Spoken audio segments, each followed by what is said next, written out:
Meinst du, die Gärtnerin hat uns gesehen? Selbst wenn, es ist nichts passiert, was sie nicht hätte sehen dürfen. Johannes ist in letzter Zeit so misstrauisch. Und dafür haben Sie das beste Bier im ganzen Rheinland. Ach, Geben Sie Bernd das Alibi und meine Familie wird Ihnen auf ewig dankbar sein. Und ich hätte dann kein Interesse mehr an Ihrem Posten.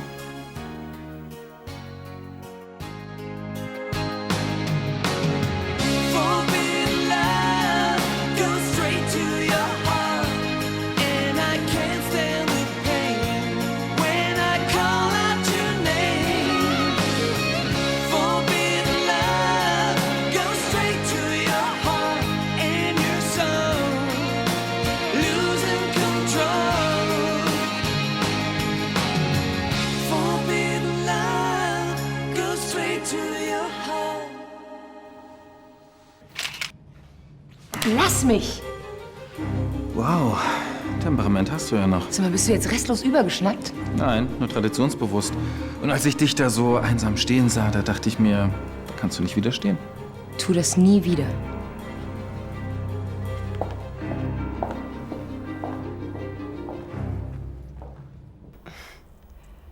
Ich weiß jetzt gar nicht, was ich unverschämter finden soll.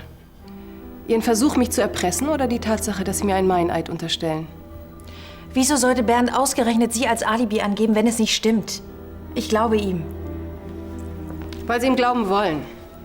Aber Ihr Mann ist ein Mörder. Frau Jones, wenn Sie schon kein Gewissen haben, dann denken Sie doch wenigstens an Ihre Karriere. Sie wollen sich doch nicht ausgerechnet von Bernd Ihre Zukunft ruinieren lassen, oder? Würden Sie jetzt bitte gehen? Ich kann Ihnen nur raten. Denken Sie über mein Angebot nach.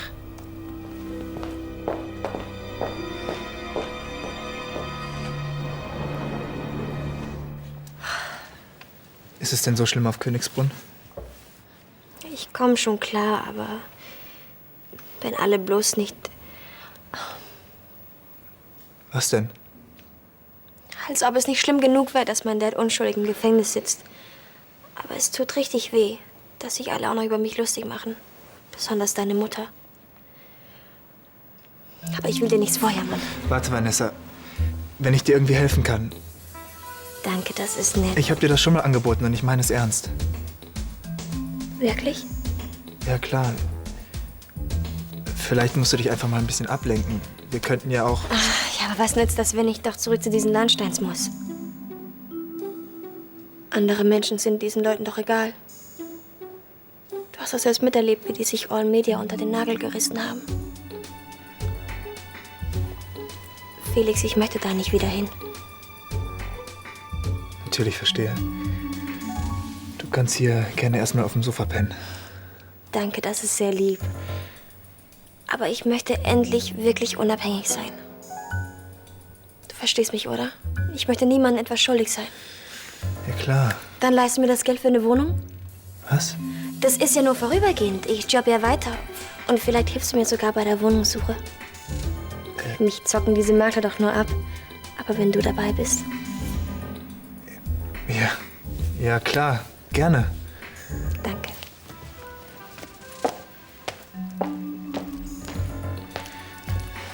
Du bist echt mein Held.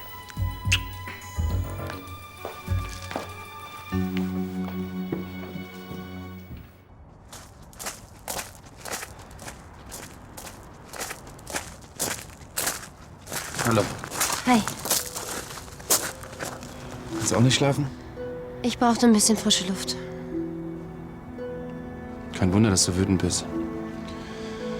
Nicht zu fassen, dass er uns nichts gesagt hat. Ich bin nicht wütend auf Johannes. Er hat ja nur deshalb nicht über Francescas Affäre gesprochen, weil es ihn so sehr verletzt hat. Na klar. Als wenn Vater ein Unschuldslamm wäre. Nico ist ja wohl der lebende Beweis dafür, dass er Francesca auch nicht treu war. Wir beide haben wohl am allerwenigsten das Recht, darüber zu urteilen. Ach, trotzdem. Wahrscheinlich hat er sie damit auch erst in die Arme des anderen getrieben. Tja, so eine Ausrede hatte ich nicht und ich habe ihn trotzdem betrogen. Ich hätte sogar fast ein Kind mit dir bekommen. Zum Glück haben wir uns rechtzeitig getrennt. Zum Glück. Ja. Er darf nie erfahren, dass seine zweite Frau ihn auch betrogen hat. Das wird er nicht verkraften. Ach, und ob ich das verkraftet, zählt wohl gar nicht. In diesem Falle nicht.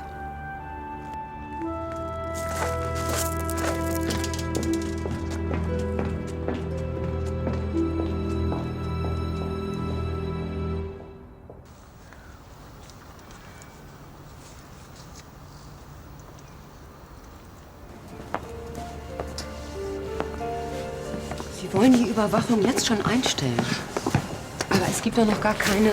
Wahrscheinlich gibt es auch gar nichts herauszufinden. Nun, es ist noch nicht bewiesen, dass... Wie auch immer. Ich benötige Ihre Dienste nicht länger. Ich denke, ich kann mich weiterhin auf Ihre Diskretion verlassen. Selbstverständlich. Ja, die Pflanzen haben den Frost wirklich sehr gut überstanden. Ja, sehr schön. Guten Morgen. Guten Morgen. Na, dann werde ich mal wieder. Ja. Du warst schon bei den Pferden? Die ist aber schnell weg. Gibt's Probleme? Ich habe dir gerade gesagt, dass wir sie nicht mehr brauchen. Ich hatte mich sowieso schon gewundert, warum du noch eine zusätzliche Gärtnerin eingestellt hast. Ja, ein bisschen vorschnell.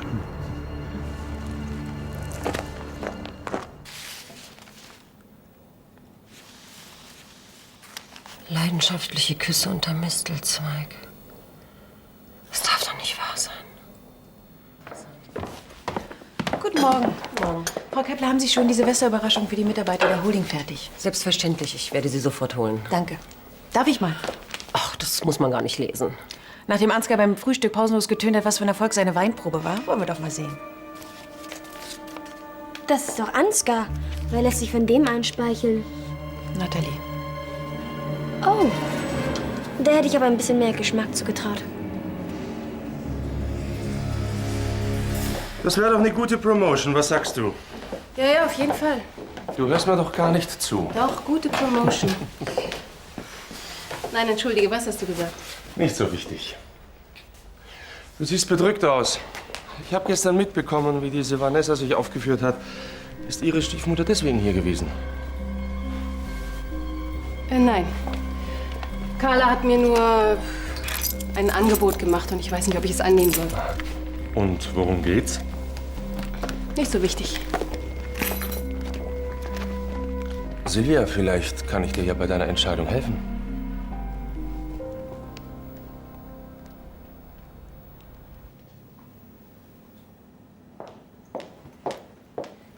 Hast du Lust, mit mir auszureiten? Ich weiß nicht. Oder wir gehen eine Runde spazieren und du erzählst mir ein bisschen was von früher. Was weißt du eigentlich von früher? Nicht viel. Nur, dass Johannes deine Mutter sehr geliebt hat. Und als sie den Unfall hatte, ist für ihn eine Welt zusammengebrochen. Aber sie hat ihn doch betrogen. Darunter hat Johannes auch sehr gelitten. Das habe ich sogar noch gespürt, als ich ihn kennengelernt habe. Dann hat er aber Glück gehabt, dass er dich kennengelernt hat. Da hast du völlig recht. Vater kann wirklich froh sein, dass er Cecile gefunden hat. Sie macht ihn nämlich sehr, sehr glücklich. Ich werde das nie vergessen. Wie Bernd mit dieser Spritze an Beatrice Bett saß.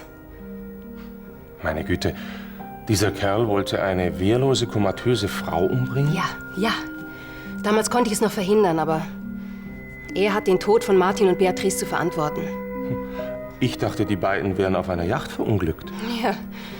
Beatrice wollte sich wehren. Sie wollte sich endlich wehren gegen diesen Verbrecher, der sie nur belogen hat. Dabei sind die beiden umgekommen. Martin wollte Beatrice helfen. Er trägt die Verantwortung dafür und niemand sonst. Und dafür wird er büßen. Auch wenn er jetzt für den falschen Mord einsetzt. Ich kann verdammt gut verstehen, dass du ihm kein Alibi gibst. Aber Bernds Tochter sollte doch da keine Rolle spielen. Ja, das stimmt schon.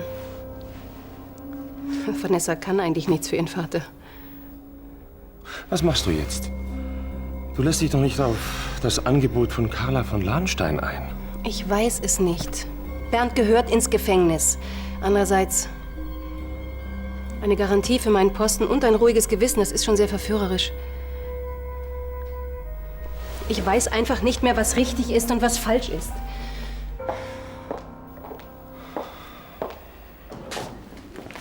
Oh, einen wunderschönen guten Morgen. Du siehst heute wieder ganz besonders liebreizend aus. Jetzt lauf doch nicht gleich weg. Ich habe es ja gestern schon angedeutet. Ich würde mich gern dafür bedanken, dass du dich so charmant um unsere Weineinkäufer gekümmert hast. Das ist mein Job. Im Gegensatz zu manchen anderen Sachen. Okay, soll nicht wieder vorkommen. Aber auf deine Dienste als Dolmetscherin müsste ich heute noch mal zurückgreifen. Ja, es hat sich noch ein Einkäufer aus Venezuela angesagt. Wann? Heute Nachmittag. Dann komme ich um 4 zu dir. Liebe muss wirklich blind machen. Also dann bis später. Ich kann es kaum erwarten. Ich dachte, du gehst gleich wieder. Wenn du willst, sage ich am Empfang, dass man den da nur nach Voranmeldung vorlässt. Nicht nötig. Du bist die Chefin.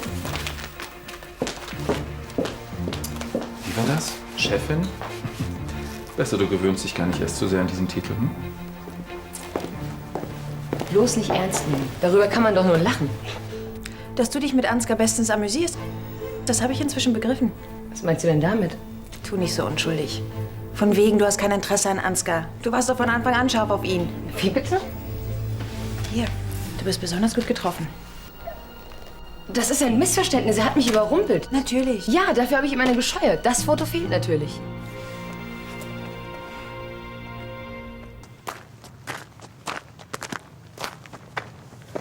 Hey, ich dachte, du bist mit Konstantin auf Entdeckungstour. Ja, ich habe ihm die Stallungen gezeigt. Er ist bei den Pferden geblieben. Ja, hat Pferde immer schon geliebt. Du, ich wollte dich vorhin nicht verletzen, als ich von Johannes und deiner Mutter gesprochen habe. Schon gut. Erstens finde ich's ausgesprochen lieb von dir, dass du dich um Konstantin kümmerst. Und zweitens habe ich, weiß Gott, kein Recht, dich in irgendeiner Art und Weise zu kritisieren. Schließlich habe ich Francesca auf dem Gewissen. Das war ein Unfall, Leonard. Ja, vielleicht. Aber dass mein Vater meinetwegen fast noch seine zweite Frau verloren hätte, das kann man ja wohl kaum als Unfall bezeichnen. Du hattest recht. Es ist gut, dass wir es beendet haben, bevor er was gemerkt hat. Meinst du das wirklich? Vater liebt dich und du liebst ihn. Also werde ich euch nicht länger im Weg stehen. Danke.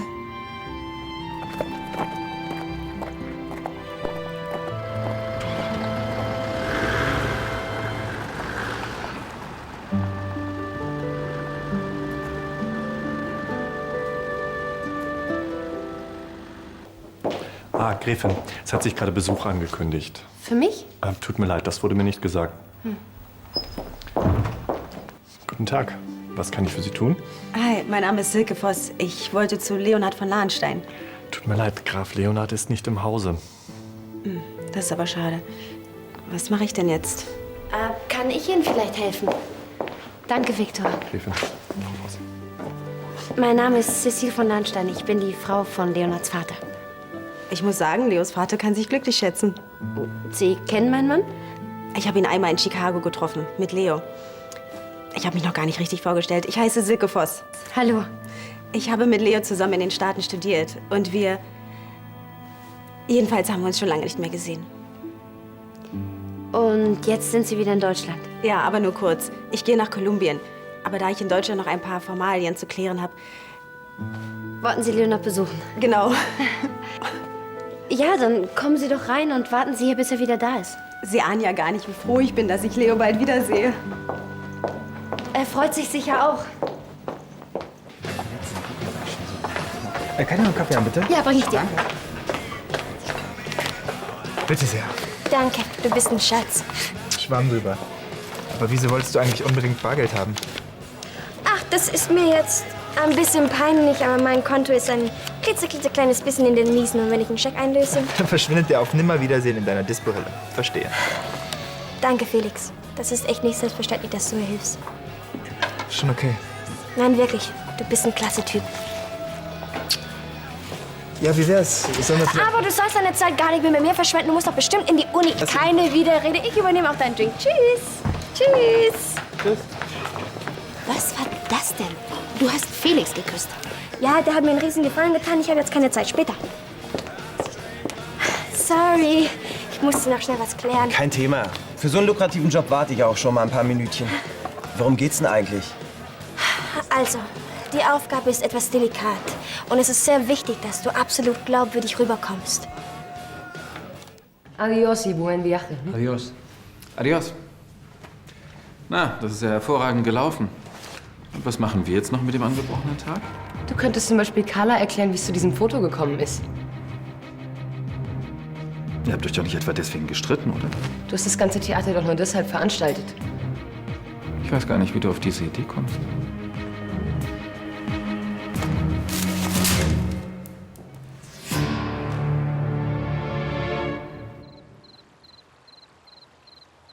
Ja, das ist wirklich eine ganz reizende Überraschung. Leonard wird Augen machen. Die beiden waren früher nämlich mal ein Paar. Ja, das hast du schon gesagt. Ich habe es damals sehr bedauert, dass die beiden sich getrennt haben. Die üblichen Fehler, die man macht, wenn man jung ist und Karriere machen will. Ich hatte ein Angebot von einer renommierten Klinik in Texas. Und da habe ich einfach alles stehen und liegen lassen.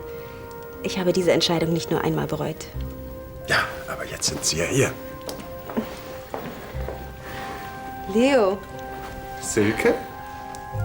Was machst du denn hier? Ich wollte mal sehen, ob du mich noch erkennst. Aber sie haben sich doch überhaupt nicht verändert. Findest du nicht auch, Leonard? Naja, ich weiß nicht. Du bist irgendwie noch viel attraktiver geworden. Das Foto ist völlig aus dem Zusammenhang gerissen. Das hat überhaupt nichts zu bedeuten. Ich dachte nur. Immerhin hast du früher ziemlich für Ansgar geschwärmt. Erinnere mich bloß nicht daran. Es war ein Anfall von bedauernswerter Geschmacksverirrung. Saftsack. Carla, gut, dass du kommst. Ich muss das von vorhin wirklich noch mal klarstellen. Ich habe Ansgar nicht geküsst. Das hat er doch nur inszeniert. Ich glaub dir. Wahrscheinlich habe ich ihn selbst provoziert, das zu tun. Ich konnte einfach nicht widerstehen und habe mich über ihn lustig gemacht, weil er sich bei der Weinprobe von dir kontrollieren lassen musste. Ja, das passt mal wieder zu ihm, dass er so reagiert. Nicht mal ungeschickt, das muss ich zugeben. Und er hätte es fast geschafft. Wir dürfen einfach nicht zulassen, dass ein Keil zwischen uns treibt. Wie lange sind wir jetzt befreundet? Das lassen wir uns doch nicht von Ansgar vermiesen, oder?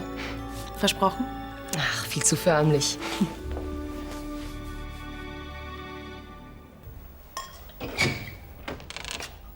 Da bist du ja. Na, du scheinst ja blendend gelaunt zu sein. Kein Vergleich zu heute Morgen. In diesem Sinne, vielen Dank. Wie soll ich denn das verstehen? Deine Reaktion heute Morgen hat mir geholfen, eine Entscheidung zu treffen. Du sagst also Carla von Lahnstein ab. Im Gegenteil, ich werde ihr Angebot annehmen. Ich bestelle sie gleich her und kläre die Angelegenheit ein für alle Mal. Und wie habe ich dir dann geholfen?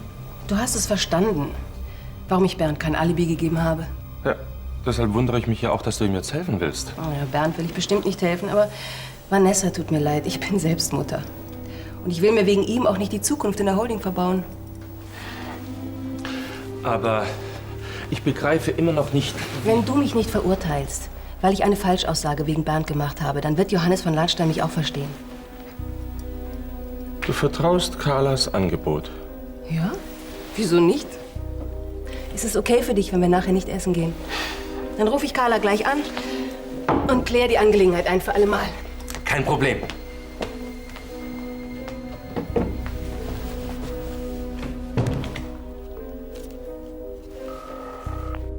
Was gibt's? Schlechte Nachrichten. Silvia wird Carlas Angebot annehmen. Das ist nicht gut für keinen von uns. Ich kann dir nur eins raten. Halt sie davon ab. Und wie soll ich das verdammt nochmal anstellen? Überleg dir was. Du weißt, zu was ich fähig bin.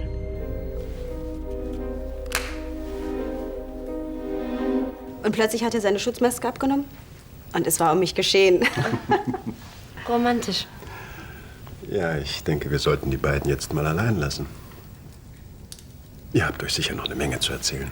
Aber wir wollen sie nicht vertreiben. Das tun sie nicht. Viel Spaß. Gute Nacht. Gute Nacht. So, und jetzt erzähl mal. Was machst du? Bist du mittlerweile Chefärztin oder?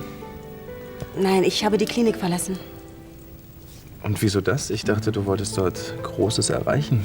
Ja, Karriere machen wollten wir doch beide unbedingt. Jetzt gehe ich nach Kolumbien, um dort in einer Armenklinik zu helfen. Die Prioritäten haben sich geändert. Ja, ich bin ganz überrascht. Das sind ja ganz neue Töne. Ich habe festgestellt, Erfolg alleine macht nicht glücklich. Aber lass uns jetzt nicht mehr über Arbeit reden.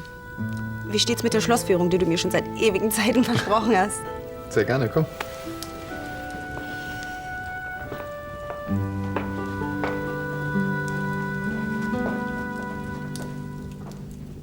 Das kann juristische Konsequenzen haben. Immerhin geht es um eine Falschaussage in einem Mordfall. So schlimm wird's schon nicht werden. Ich habe ja noch nicht vor Gericht ausgesagt. Aber wenn publik wird, dass du eine Falschaussage gemacht hast.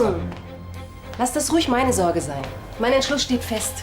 Und meine Entscheidung ist richtig. Ich muss endlich mit der Vergangenheit abschließen und in die Zukunft sehen. Da sehe ich zum Beispiel dich. Ja, bitte. Ach, danke, dass Sie so schnell gekommen sind. Haben Sie über mein Angebot nachgedacht? Gut, dann sollten wir das vielleicht unter 4 Augen besprechen. Gut, dann lasse ich Sie besser mal alleine. Wir sind in einer Besprechung. Mit dieser Lügnerin musst du bald gar nicht mehr reden. Ich habe den Zeugen gefunden. Das ist der Mann, der am Mordtag Dad auf der Straße gesehen hat. Stimmt. Jetzt können wir beweisen, dass Daddy kein Mörder ist. Und wenn er wieder draußen ist, wird er mit ihnen abrechnen für alles, was sie ihm angetan haben.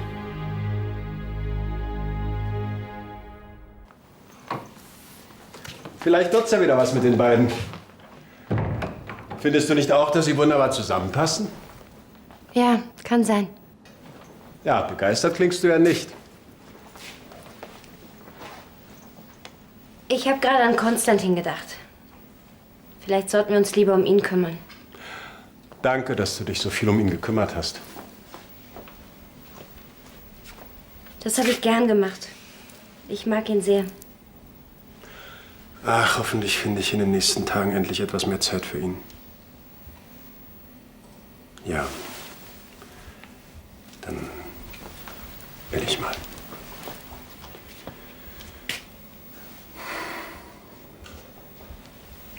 Gute Nacht. Gute Nacht.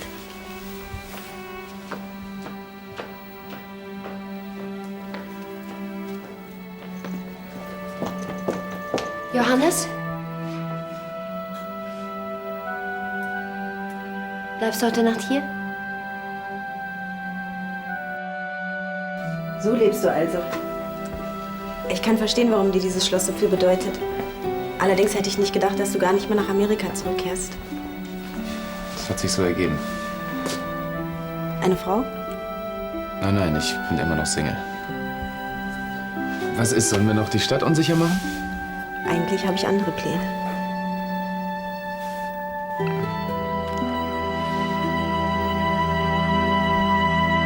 Und so geht es weiter. Den Schleier können wir jetzt eigentlich auch abreißen.